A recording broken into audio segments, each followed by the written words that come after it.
বাংলাদেশের অর্থ-সামাজিক অবস্থা উন্নয়নে কেয়ারা চলতে নিচ্ছে বাংলাদেশে কেয়ারের কার্যক্রম বর্ণনা করুন।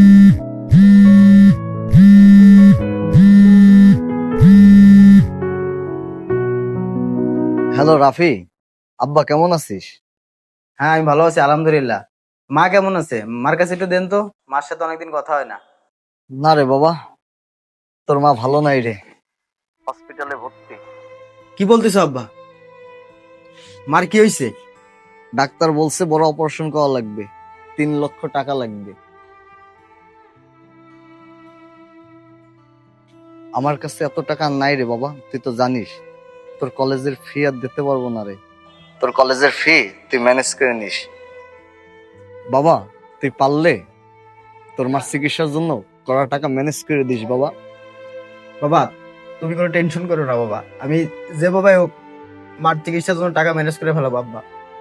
তুমি কোনো টেনশন করো না। আমি রাখলাম বাবা। হ্যাঁ, তুমি রাখো, তুমি মার খেয়াল রাখো। একবারে এত টাকা কিভাবে ম্যানেজ করব? আমার তো সেরকম পরিচিত কেউ নাই যে আমার এতগুলো টাকা দেবে। যে করে হোক টাকা তো আমার ম্যানেজ করতেই হবে। ভাই সরি। ভাই কেমন আছেন? এই তো ভাই ভালো আছি। বল। ভাই আমার না ইমার্জেন্সি কিছু টাকা দরকার। টাকা? কয় টাকা? কবে দিবি? হ্যাঁ ভাই, আমি সামনের মাসে আপনাকে দিয়ে দেবো ভাই, আমার খুবই ইমার্জেন্সি ভাবে দরকার ভাই। আপনি যদি টাকাটা দেন আমার খুবই উপকার হবে। আমার কাছে তো আপাতত টাকা নাই, তো আমি দেখতেছি যে কোথা থেকে চেষ্টা করে পাই কিনা। তুই অন্য কোথাও চেষ্টা কর। আচ্ছা ভাই, ঠিক আছে। কি অবস্থা বাবা, তোর পড়াশোনার কি খবর? কি কইস, এন তোর বাপ বাইসে আছে, তোর কি লাগবে খালি একবার খালি কবি। হ্যাঁ, তা এত কষ্ট করে পাঠাইছি তোর কি জন্য?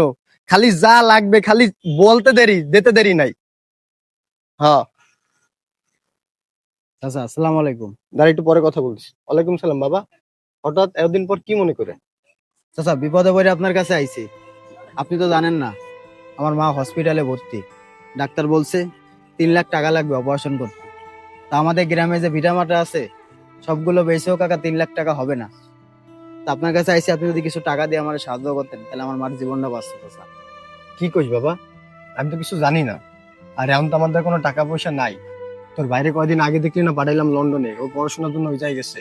2 দিন আগে এই জমিটার জন্য আবার অগ্রিম টাকা দেওয়া হয়েছে, বুঝছিস? দেখ, মনে কিছু করিস না, যদি লাগে আমি দিয়ে ম্যানেজ করে দিতে পারি কিনা। তুই যা, আমি তোর ফোন দিয়ে জানাবানি। চাচা, আপনি আমার আব্বার ছোট ভাই, আমার চাচা হন। আপনি যেভাবে হোক চাচা আমার টাকা ব্যবস্থা করে দেন, আমি রক্ত বেঁচে হইলেও আপনার টাকা আমি শোধ করে দেবো। আমার মার জীবনটা আপনি বাঁচান প্লিজ চাচা। আরে আমি দাদা আপনার পায়ে ধরি চাচা, প্লিজ চাচা। আরে আরে শোন, আগে আমার কথা শোন। আরে তুই ওঠ ওঠ, তোর পা দেওয়া লাগবে না, ওঠ। বললাম তো তুই যা, তোর আমি ফোন দিয়ে জানাবানি। এদিক দিয়ে আমি টাকা পয়সা ম্যানেজ করতে পারি কিনা। ঠিক আছে চাচা, আপনি আমারে জানাইন। আচ্ছা বাবা।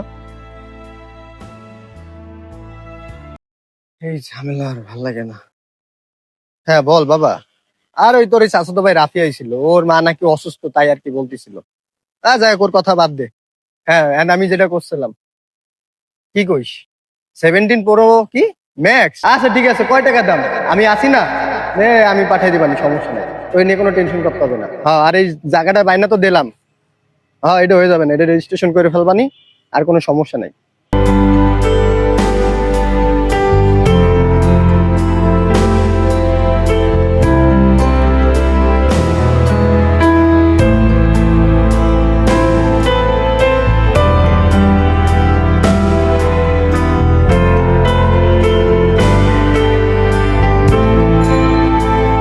হ্যাঁ হ্যাঁ, চলে আইছি আমি। এই তো বাড়ির সামনে চলে আইছি। চাচা, একটু পরে ফোন দিচ্ছি। আসসালামু আলাইকুম। ওয়ালাইকুম আসসালাম। ভালো আছেন আপনি? জি। কি হয়েছে হঠাৎ করে তুই এই জায়গা? কোনো সমস্যা? চাচা, আমার আম্মা তো হসপিটালে ভর্তি।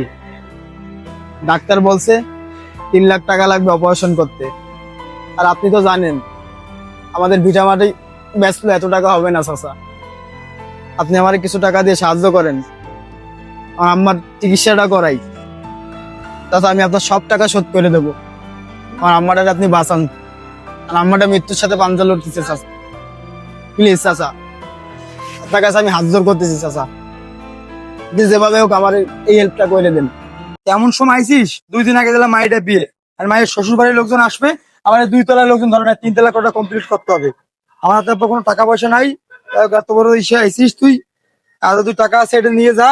মার মন খারাপ করিস না, সব ঠিক হয়ে যাবে। যা, চলে যা।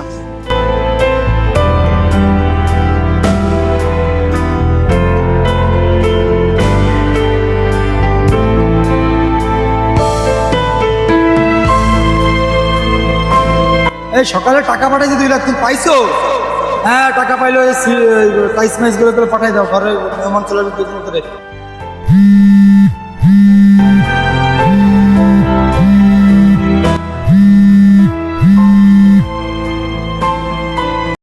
হ্যালো আব্বা।